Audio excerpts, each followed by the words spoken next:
Hey guys, I'm Dov, and today I'm back with more Total War Warhammer 2 online action. We're here today again with Shadow's YouTuber tournament. Today we're going to be taking on JonTaun of Total Brohammer in a Lizardmen versus Dark Elves matchup. So without further ado, let's go to the army compositions. For myself, my lord's going to be this High Slon here. I figured he'd be a good choice in case JonTaun decided to bring a Flying Lord or a Dragon, something to that effect. We've got Apotheosis, Tempest, and Arcane Forging, as well as the Blood Statuette of Spite, Aura of Pretzels, Banishment, and the Shield of the Old Ones. To back him up, we've got a Source Scarvet. He's got Anti-Large Armor Piercing on the Cold One.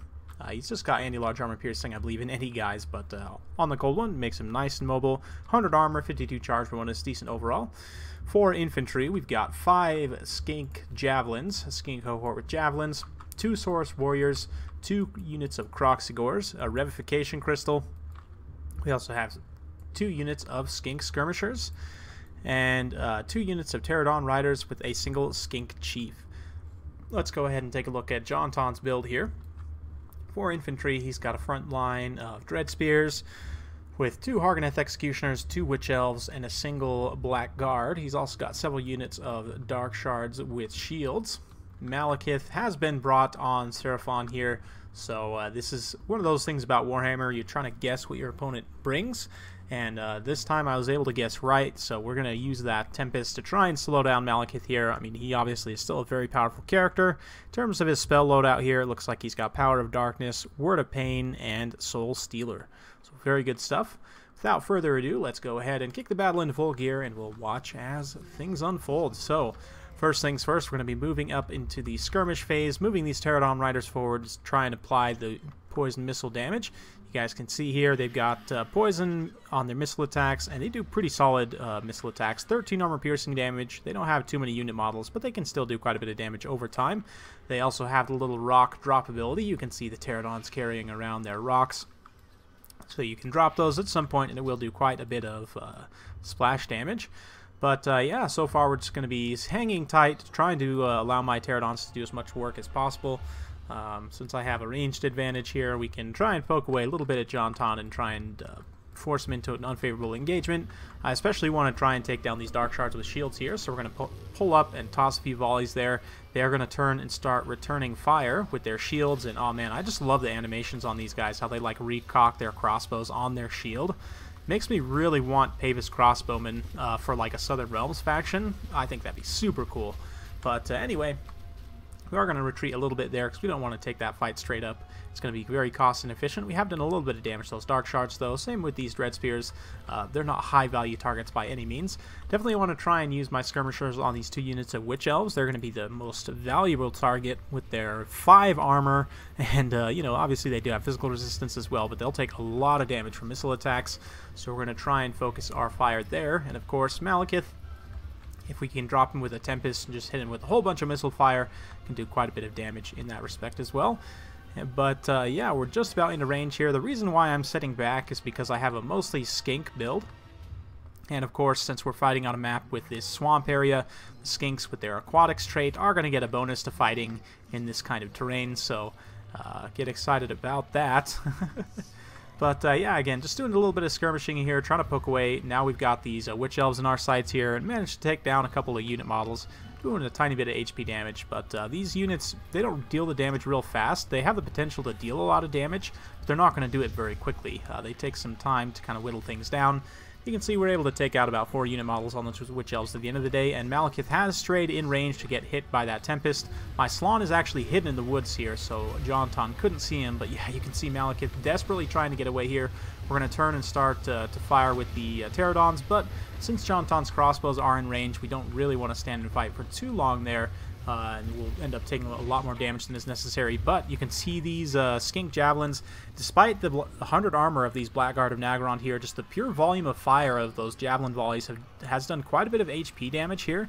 This is the reason why I like these Skinks so much, is because the just sheer volume of fire here. It's a very, very expensive unit, taking down almost half HP just from 2 very cheap, you know, kind of meat shield tier units. Throwing their javelins at them, and it's one of the things that makes the Skink Javelin so strong. You can see JonTaun pulling in these Hargoneth Executioners and others on the side. We're going to try and force a little bit of a blob here with the Saurus Scar Veteran, but unfortunately JonTaun is going to definitely avoid that, so that banishment didn't end up doing too much at the end of the day. Revivification Crystals just kind of hanging back. Meanwhile, over on the far side, we've got Croc Scores mixed in. Looks like an Overcast Word of Pain going to be going off, so it's going to be debuffing the melee attack of all the units in this pocket, pretty much bringing them all down to 0. You can see the Dread Spears and Hargoneth Executioners trying to turn the flank and get over around on this side. Blackguard of Naggarond, obviously, despite the damage they took, did severely outclass that Skink cohort in melee. That being said, you can see these Witch Elves are actually struggling pretty badly. This is a very cost-ineffective trade for them. They've taken a lot of missile fire, and now the Skinks are kind of cleaning them up a little bit. Over in this pocket, things are not going quite so well. The Witch Elves are enraging everything here, and we're also taking a lot of missile fire on those Croc Scores. But the Slon's relatively safe here. Hargoneth Executioners over here are taking a lot of damage from the combined Saurus with the support of the Scarvet here on his old one. Of course, he does armor-piercing damage, and although Saurus don't technically have armor-piercing in their tooltip, they still do 18 armor-piercing damage overall, which is very, very good.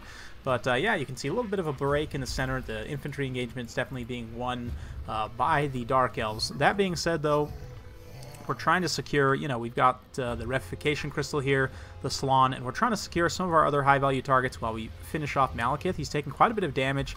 Likewise, these Croc Scores and Saurus Warriors with Shields are getting terror routed away by Seraphon, so very unfortunate there.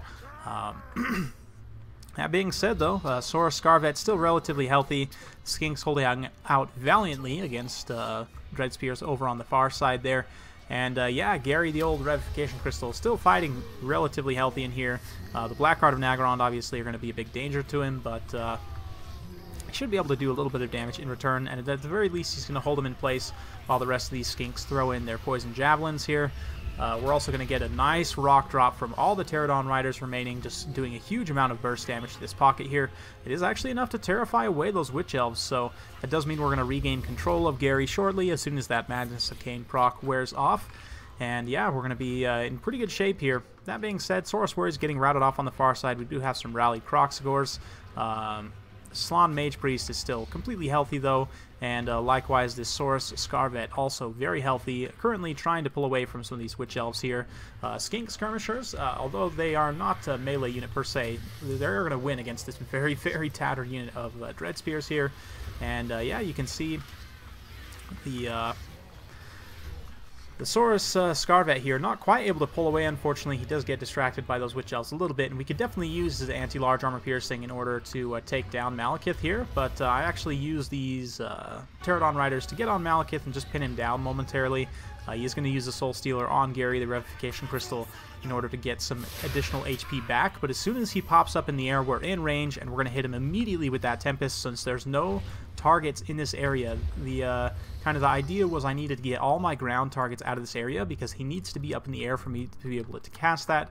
So that's why, obviously the units that are terrified and routing, I can't do anything about that, but we're trying to rally everything over here so that Malekith didn't have anything to get on top of. And yeah, he is going to get hit by that Tempest in the air and take quite a bit more damage from the Skink Chief and so on. But oh man, that nasty volley just taking down 4 unit models and routing off those Pterodon Riders. Still very close battle at the end of the day. We do have the Saurus Scarvet going to be trying to turn the corner here and come support against the very tattered Malekith.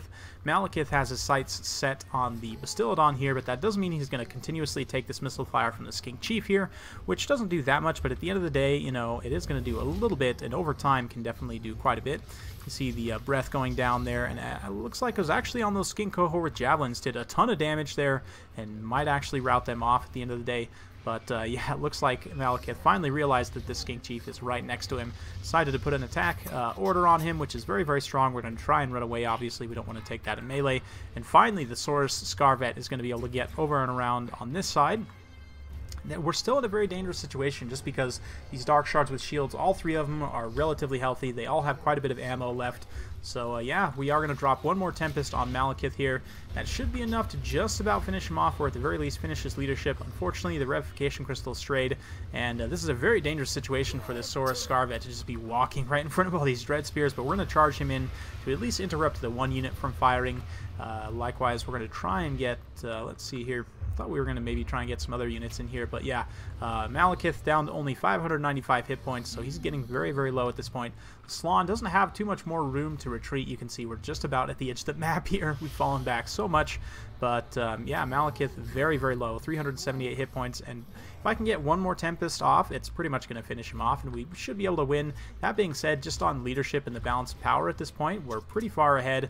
Nice Gaze of Malice there, doing some good damage to those Saurus warriors, and now a Dragon Breath also going down. Going to pretty much finish them off. That being said, this Saurus Scarvet is still relatively healthy, just messing up this unit of Dread Spears. My opponent, JonTaun, doing a very good job repositioning his Dark Shards to get a really nice crossfire here. Seeing that, I'm going to disengage from the Dread Spears and immediately go occupy one of these Dark Shards here, so that although the Scarvet will take some damage here, hopefully some of the overshots and so on will do some friendly damage. Yeah. At this point, with Malekith going down, I think he actually just got dropped by the Skink Chief right at the edge of the map from the missile attack, so yes indeed. Who's the Phoenix King now, Malekith, huh? But at the end of the day, that is going to tilt the balance power far enough in our favor that we should be able to take home a very, very close victory. Very well played to JonTaun. Of course, I'll have a link down to his channel in the description below. Link as well to Shadow Online Gaming's channel himself. I definitely recommend you guys go check him out. It's your one-stop shop for all of the tournament games, so that you can see, you know, Turin, Janet on occasion, Gabo King, JonTaun of Total Warhammer, Lore Master of Sotek, Black Iron battles, and many, many more. You can see all the battles in one place if you guys check out Shadow's channel, so definitely do so. In terms of the army breakdown here, 53 kills on the Slann, and of course taking down Malekith, who himself racked up 100 kills, super solid. At the end of the day, it was honestly the Skink Pterodon Riders and then the Slann Mage Priest that really did the work there. 52 kills on the Saurus Scarvet is pretty decent as well.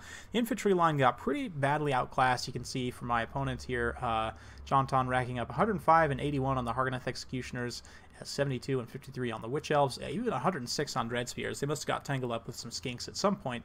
But we're just able to win on leadership there because we took out Malekith. So very, very important to consider that. And I know I'm one of the few people that actually takes the high Slann. Me and JonTaun were even talking after the battle, and even during the battle, I think we were on Discord, and he was saying that bringing Malekith on a dragon, he realized after, like, even as the battle was loading in, he realized that that was a mistake.